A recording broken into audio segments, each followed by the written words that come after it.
Hey everybody, this is HD. And this is Pain User. That's right, we're back for another dual cast. I was able to drag Pain User over to my house due to popular demand. You guys all said you guys wanted to hear Pain User's voice because he is so sexy and he makes all the nerds out there cringe. Oh geez, thanks guys, appreciate it. So I brought him back here and it's time for some more dual casting. This is going to be I believe a best of 5 series, might be best of 7, I haven't actually looked it up, but it is going to be between Dimaga and Goody, and it's going to be a Zerg versus Terran, and already right off the bat we have a very interesting map here. I've never played on this map before, but Pain User says he has, and it's called Icy Cup Test Bug, which is kind of an interesting name for a map.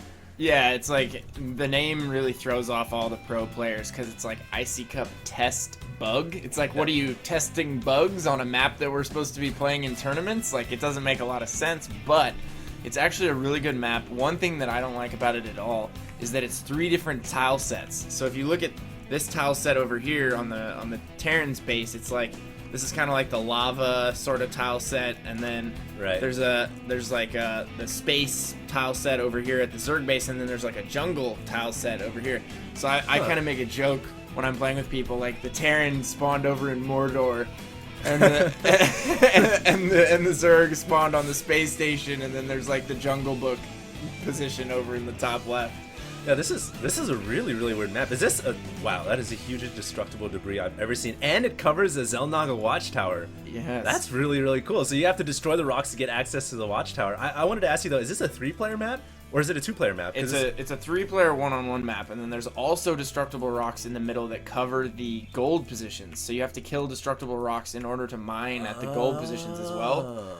And something a lot of people don't know is that this is the only map that has 2 high-yield gas geysers at the gold expansions, and no other map has high-yield geysers. So they actually yield more per trip than normal geysers. And even gold expansions on normal maps, they don't even have the extra high-yield gas geysers. So do these gas geysers actually give you 8 per trip rather than 6. 4? Oh, they give you 6 rather than 4. So that's 33% more. Yeah. So that's really cool. Unfortunately for them, they don't get the cool bonus like their cousins do. They don't get like a gold feature, so it's just a standard geyser. But I guess if you capture this, you are in pretty darn good shape. Anyways, we have some a little dispute over here as the drone says, I wanted to venture over to the lava tile set, or whatever tile set this is, the Twilight Noon tile set, and then the Marine said, no, go back to your space tile set. Back to scrap station you go. Anyways, Dimaga gonna pull some drones off here. I think we're gonna see a little bit of early aggression. Note we have a factory coming up for Goody, and I think this Marine's gonna have to get his way out of there, get out of there quickly, because these drones are coming after him with a vengeance. Absolutely. Well, Goody is one of those players, like, I think a lot of players know that he's pretty much never going to go bio. He is a 100% mech player. It's almost all he does in pretty much every matchup. Like, he mechs in Terran versus Terran, he goes mech in Terran versus Zerg, he goes mech in Terran versus Protoss, and he always manages to find a way to make it work. So right now he's opening up with a starport, and it looks like he's going to do some Marine Hellion aggression with an early medevac, and then probably going to transition out of that into a more heavy mech build. But I haven't seen him open with a starport this fast, so it'll be interesting to see what he does. Yeah, and Dimaga here has actually gotten a Roach Warren out already, so Roach is obviously going to be able to deal with the Hellions fairly easily. In fact, that's the perfect counter. Hellions just, their flamethrower doesn't work against the Roach's tough hide. And we already have one initial Hellion coming out here. This is just primarily to scout. We're not having like groups, packs of Hellions moving out yet. And this Hellion is actually going to be able to pick off these scouting Zerglings pretty easily. Goody also coming up here, and he's going to take out the Zergling at the Xel'Naga watchtower. So yeah, this is going to enable Goody to get a lot of early map control, so this is really good for him. And then he's also swapped that factory directly onto the starport to get a really early Banshee out. And it's going to be interesting to see whether he goes for Cloak or whether he just uses that Banshee to go directly in and try and get some drone kills. Looks like Goody might lose the Hellion. Nope. Not going to lose that Hellion. So probably just going to use that early Banshee to kill as many drones as possible and also keep map control, and it'll also keep him safe from those roaches that are about to knock on his front door. Yeah, the Banshee's going to come out just in time. Now the thing is Goody going to reveal his Banshees? Is he going to raise the supply depot? No, he allows the roaches to come inside. So now Dimaga is going to see the starport, he's going to see the Banshee, he sees everything, and right away we have a Queen coming up to deal with the Banshees when the Banshees decide to come over and start to harass the drone lines. So Goody I think he has revealed his Banshee tech, and I really like Dimaga moving in with his 2 roaches, sacrificing them, but he gets a perfect scout. He sees exactly what's going on, including the command center coming up after this 1 barracks, 1 fact, 1 starport opening.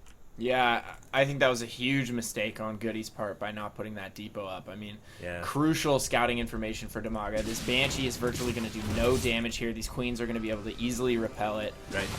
And that's not the ideal situation you want with a Banshee opener. You've invested a lot of money and tech, and yeah, the Banshee already gets thwarted easily without doing any damage. So not looking so good here for our friend Goody. If you look at the harvester count, 44 to 29, this is a terrible situation for the Terran player. And right now, honestly, if I were Dimaga, he should feel totally confident with taking a 3rd anytime now. Yeah, I think Dimaga, you're right, Pin-User. Going for an early expansion right now would be huge. And just like that, he's going to go grab the 3rd. And just looking at this map is so interesting. This 3rd expansion is pretty safe, I would say. I mean, there are these openings here, but this is going to be easily defendable by the Zerg. And you can bet Dimaga, such a good Zerg, he's going to have that creep spreading across the map. He already has his tumors out over to this Xel'Naga tower, which is covered by the rocks.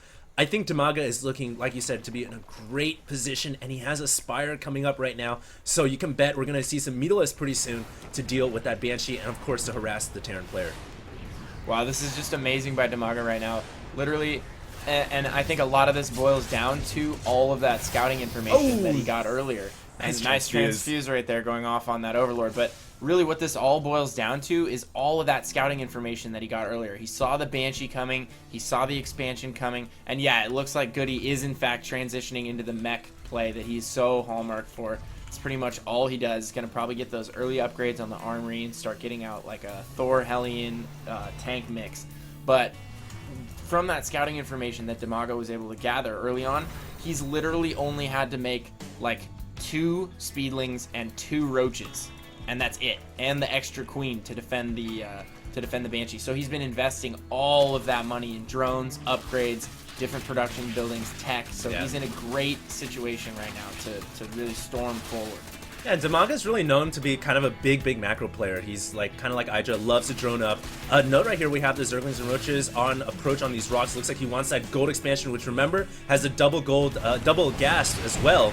And we do have some Meatless harass meanwhile, but Goody already has a Thor out. I think that Thor combined with the missile turrets and the whatever Marines are inside the base should be able to deal with these Meatless pretty easily. But just look at the map right now, man. He's got hatcheries going up everywhere. He's got saturation starting on the 3rd, and I'm pretty sure he's going to get a gold relatively soon as well. I think Dimaga's just going to run away wild with this game, and he's going to have a huge economy. Yeah, I definitely think so. And he knows Goody's style. All the Europeans know Goody's style. Even the American players now know Goody's style. And he's a super passive player. He likes to sit on 2 base and get that super powerful Terran mech ball. Yeah, the Terran mech death ball. Mech death ball.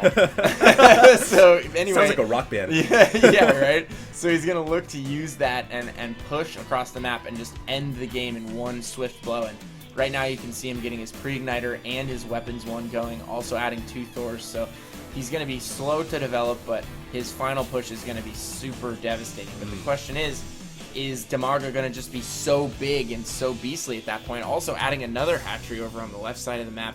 Wow. So he's really just taking the entire map right now, but he's probably going to have to find a way to do some damage. Otherwise, if he just lets Goody build up that 200 ball, you can still win even if he only has the entire map.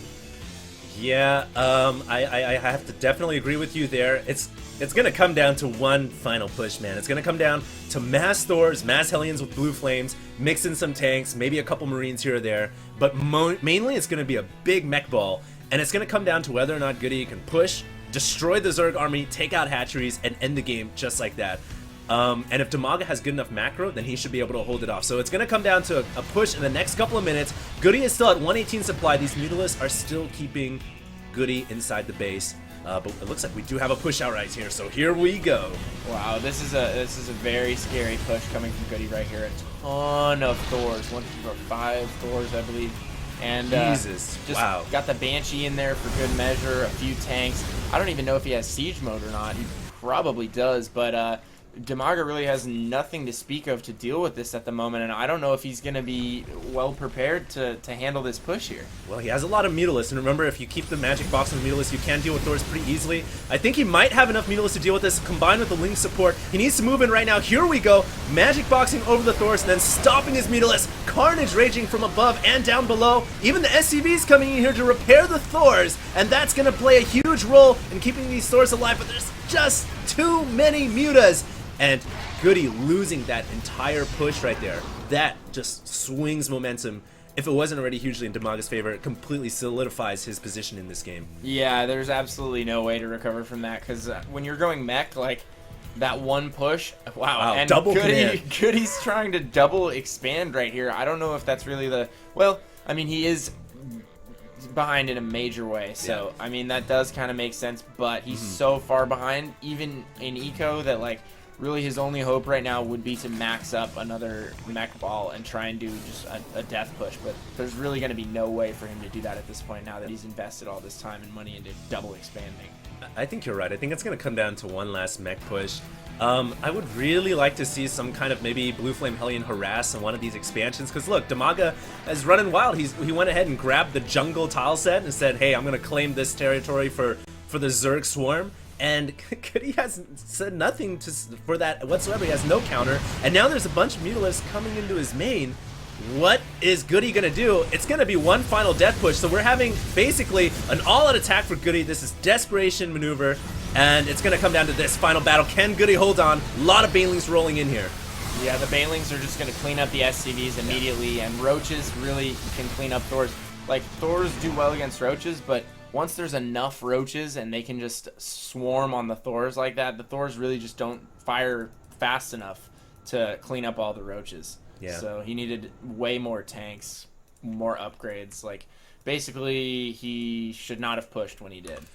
Yeah, I think he should have waited till he was maybe closer to max. It was a little bit soon on his part, and look at that economy difference. Dimaga at 16 minutes maxed out his harvester count, 77. I think he was maxed maybe 3 or 4 minutes ago, so that's just insane. And that's game number 1 going to Dimaga. We're going to go on to game number 2.